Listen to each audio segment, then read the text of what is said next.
বন্ধুরা, বেগুনের মধ্যে আছে অনেক গুণ। বেগুন প্রায় সারা বছরই পাওয়া যায়, কিন্তু শীতের সময় বেগুনের স্বাদই হয় আলাদা। আর সেই ঠান্ডা ঠান্ডা আবহাওয়ায় যদি বেগুন দিয়ে বানানো যায় বেগুন সুন্দরী রেসিপি, তাহলে তার মুখে কোনো কথাই নেই। আজ আমি সেই রেসিপি নিয়ে এসেছি তোমাদের সাথে শেয়ার করতে। মানে একটা বেগুন সুন্দরী খাবি? হ্যাঁ, বাহ,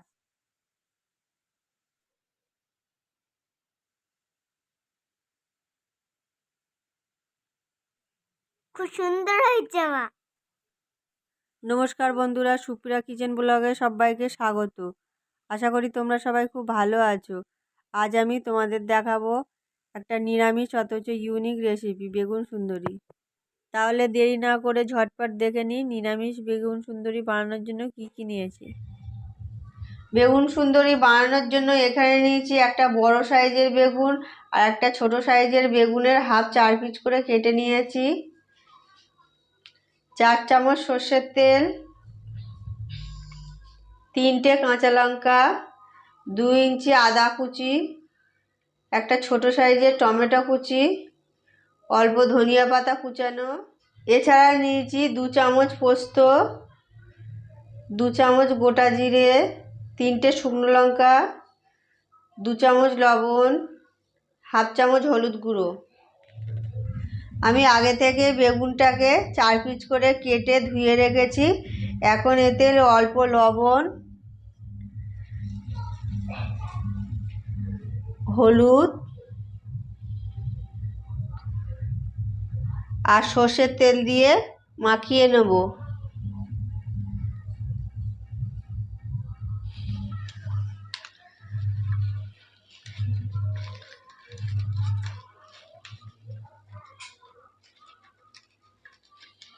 বেগুনে নুন হলুদ আর সর্ষের তেল মেশানো হয়ে গেছে।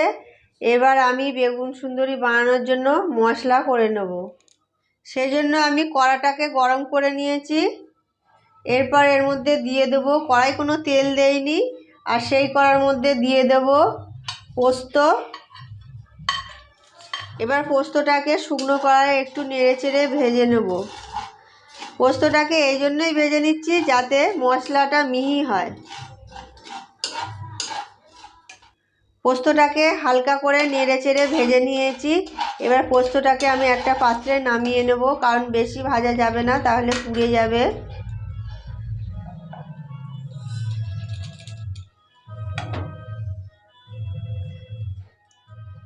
এইবার সেই কড়াই দিয়ে দেব সর্ষের তেল। তেলটা গরম হয়ে গেছে, এবার সেই তেলের মধ্যে দিয়ে দেব কোচানো আদা। আদাটাকে একটু নেড়ে চেড়ে নিচ্ছি। এরপর দিয়ে দেব গোটা জিরে। জিরেটাকেও একটু নেড়ে চেড়ে নিলাম। এরপর যে আস্ত কাঁচা লঙ্কাগুলো রেখেছিলাম একটু চিড়ে দেব, কারণ তেলের মধ্যে দিলে ফাটতে শুরু করবে, সেই জন্য মুখটা একটু চিড়ে দিচ্ছি। এই লঙ্কাগুলোই খুবই ঝাল, সেই জন্য আমি 3টে দিয়েছি। যারা মনে করবে আরও লঙ্কা খেতে চাও তারা আরও দিতে পারো।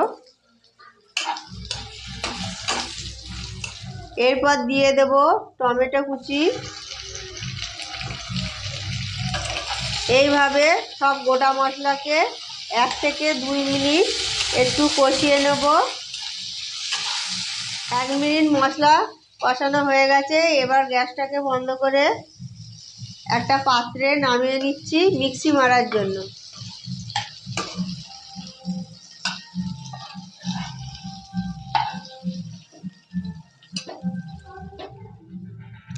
ভেজে নেওয়া পোস্ত আর গোটা মশলাগুলোকে একসাথে মিক্সি মেরে নেব। গোটা মশলা মিক্সি মারা হয়ে গেছে।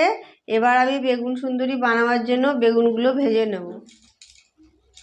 সেই জন্য কড়াটাকে গরম করে নিয়েছি। এবার এর মধ্যে দিয়ে দেব তেল।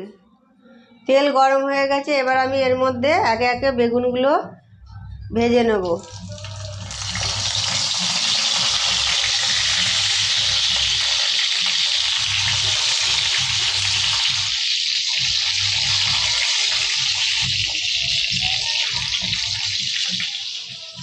বেগুনের এক পিঠ ভালো করে ভাজা হয়ে গেছে, এবার আমি আর এক পিঠ উল্টে দেবো।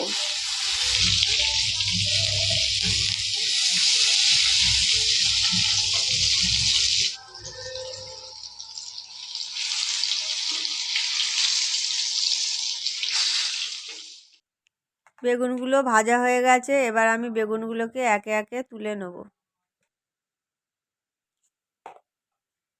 তোমাদের হাতের কাছে যেমন ছোট বড় বেগুন পাবে তেমনি বেগুন দিয়ে বেগুন সুন্দরী বানাবে। বাকি বেগুনগুলো একই রকমভাবে ভেজে নেব। বাকি বেগুনগুলো ভাজা হয়ে গেছে, এবার আমি সেগুলো একে একে তুলে নেব।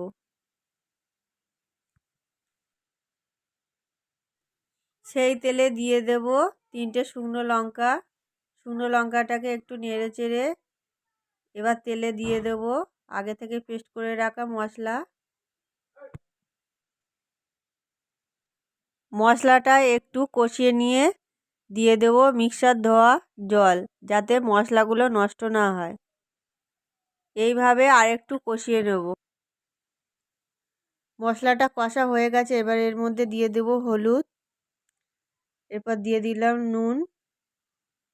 এরপর নুন হলুদ আর মশলাগুলোকে একসাথে ভালো করে কষিয়ে নেব। মশলা থেকে তেল ছেড়ে দিয়েছে, তার মানে মশলা ভালোভাবে কষানো হয়ে গেছে। এবার এই মশলা আমি কিছুটা বাটিতে তুলে নেব। কিছুটা মশলা তুলে রাখলাম এই জন্য, কারণ ভেজে রাখা বেগুনগুলো দেওয়ার পর বেগুনের গায়ে মশলাগুলো মাখিয়ে নেব। কড়ার মধ্যে যে মশলাগুলো ছিল সেগুলো চারিদিকটা ছড়িয়ে নিলাম। এবার এর মধ্যে দিয়ে দিলাম ভেজে রাখা বেগুনগুলো। বেগুন 4 টুকরো করে কাটলে দেখতে যেমন সুন্দর হয়, খেতেও তেমনি সুন্দর হয়।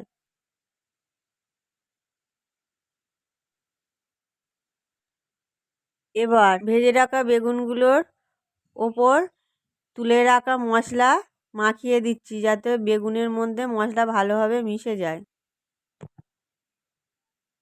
মশলাগুলো দেয়া হয়ে গেছে, এবার একটা ঢাকনা দিয়ে ঢেকে 5 মিনিটের জন্য লো ফ্লেমে রেখে দেব। এবার ঢাকনাটা খুলে গ্যাসটাকে বন্ধ করে দেব। এবার এতে কোচানো ধনেপাতা ভালো করে ছড়িয়ে দিলাম। এরপর 1 মিনিটের জন্য আবার ঢাকনা দিয়ে ঢেকে রাখবো।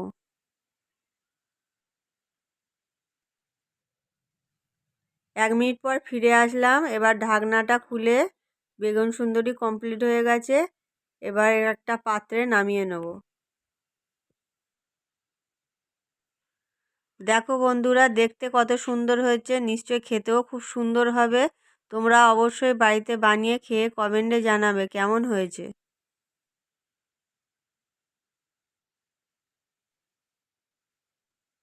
বেগুন সুন্দরী পাত্রে নামানো হয়ে গেছে গরম গরম ভাত বা খিচুড়ির সাথে পরিবেশনের জন্য।